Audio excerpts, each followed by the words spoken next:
Welcome to Creamer Media's Resources Watch, a weekly video roundup of the events and people making and shaping the news in the mining industry. This week, the mining industry eyes the Colombian policy under a post-Uribe government.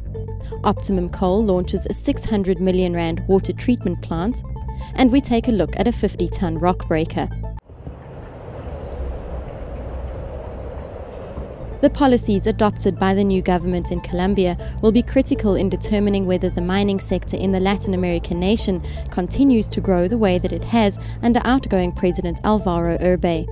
Uribe was a very good president. He cut down, he obviously made Colombia a much safer place.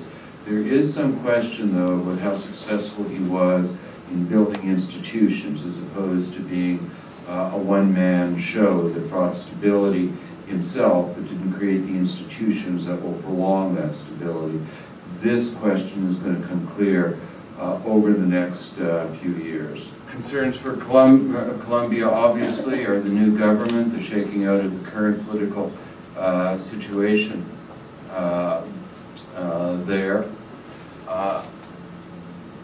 And, as I mentioned before, the stability of institutions, whether Uribe achieved just through personal force and good governance, or whether the institutions, the rule of law and security have been put in place.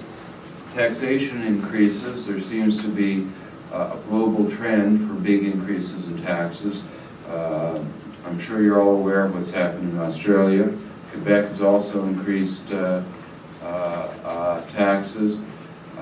There is a referendum in Nevada that could dramatically increase taxes, and Chile has come up with a very bizarre voluntary tax. So as commodity prices go up again, you begin to see a phenomenon that was happening during the last boom, and that is governments and labor unions, as prices go up, wanting a bigger cut.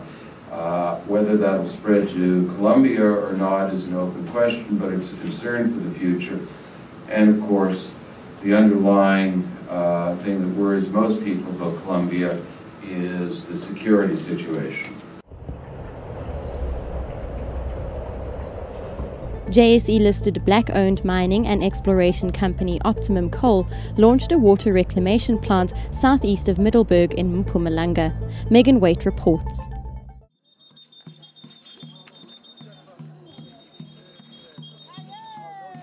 The 600 million rand construction of the plant, which can treat about 15 million litres of potable water a day, will make a significant contribution to the local community.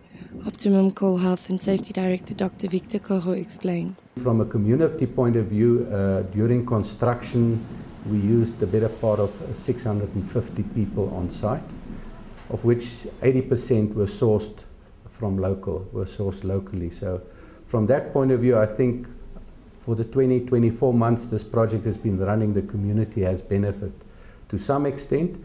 Unfortunately, once the plant is fully running, then we'll only have a small crew of people, fairly specialist people, and then the community won't be that involved anymore. Water Affairs Minister Boyelwa Sinjika also praised the plant. You are making an invaluable contribution, and the department, and of course on behalf of government, indeed appreciates your initiative. The Department of Water Affairs supports initiatives of this kind, where polluted mine water is turned to beneficial use by ensuring that the communities around, especially the Steve Tshwete local municipality, benefit from the potable water from the Optimum water treatment plant. South Africa's mining industry boasts some of the largest workhorses in the world. One of these is the 50-ton rock breaker manufactured by JDS Industries.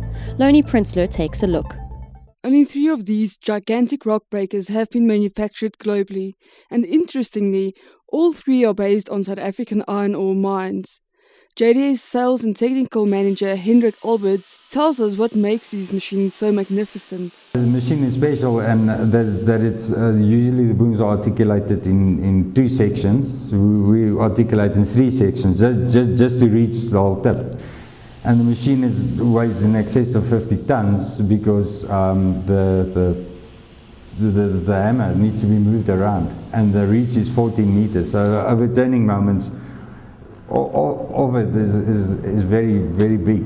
But where will one find these monster machines? The first machine was installed on the SEP project, the Sessions Expansion project. That was installed in 2009, the beginning 2009. The second one is going to be installed at the Session South. That will be installed in September and commissioned and everything. The third one, as you see, we're busy with now, that will be also in November about, and that's going to Komani Iron Ore. For mining news as it breaks, stay logged on to miningweekly.com and register for our free daily newsletter.